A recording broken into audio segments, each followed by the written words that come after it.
خدع ونصائح غريبة ولكن مفيدة لتليفونك بدك تتعرفي عليها. كملي الفيديو للأخير. هاي بنات، كيفكم اليوم؟ أنا كتير مبسوطة لأنه وصلنا لل1000 مشتركة، وكمان نزلت لكم فيديو قبل هذا هو مسابقة، ما تنسوا تفوتوا على المسابقة وتشتركوا فيها بعد ما تحضروا هذا الفيديو. اليوم هذا الفيديو كتير مفيد، كتير مفيد لكم ولتليفوناتكم. بنشوفوا هاي الخدع والنصائح الغريبة بس المفيدة. كمل الفيديو للأخير. أول طريقة رح تستعملي فيها نظاراتك الشمسية، فهون أنا رح أقلب نظاراتي وأحط عليها التليفون، وهيك بسهل عليك إنك تتفرجي. تعرف إنك ممكن تعملي من أنية مي ضوء أو لمبة. فأول شي رح تعملي رح تفتحي الفلاش تبع تليفونك وبتحطيه على طاولة اللي بتكون جنب تختك عشان تضوي.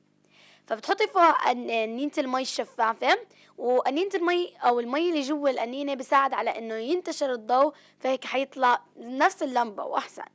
النصيحة الثالثة أو الخدعة الثالثة باستخدام الرز.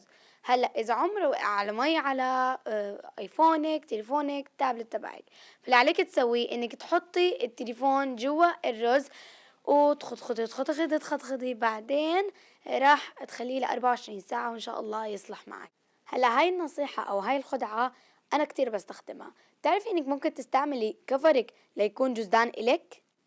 أنا هون رح أطوي هلا المصاري اللي أنا بدي إياها أخدها معي، وأحيانا بخليها للاحتياط، وراح أحط كفري زي ما أنا بحطه دائما وما بيأثر أبدا، وهيك رح يكون محفوظ. هاي الطريقة للبنات اللي ما عندهم قلم زي أنا آيفوني ما إله قلم، فرح أستعمل قصدير وقلم رصاص قديم عندك أو جديد عندك عادي. فأنتي رح تلفي القصدير حوالينه وتظبطيه كتير منيح، والجزء المحاي هو رح تستخدميه رح تطعجيه القصدير بالشكل الموضح، وهيك رح تستخدميه عن جد زي كأنه سحر. وبتعرفي إنه بطارية الجافة الصغيرة بتكون بساعدكم، اللي بتكون أحيانا بألعاب أختك أو أخوك اللي صغير، تقدري انك تستعملي قلم كمان من الجهة السالبة.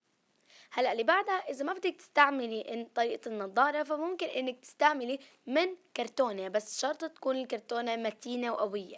فهيك رح تطوي من النص، بعدين بعد ما تطوي من النص حتبدي تقصي على هذا الشكل اللي موضح بهذا الفيديو، زي شكل علاقة حتى تقدر انك تركي عليها التليفون، وهيك بتركي على التليفون وبتحضري بتقعدي بتصوري. بتمنى يكون عجبكم هذا الفيديو.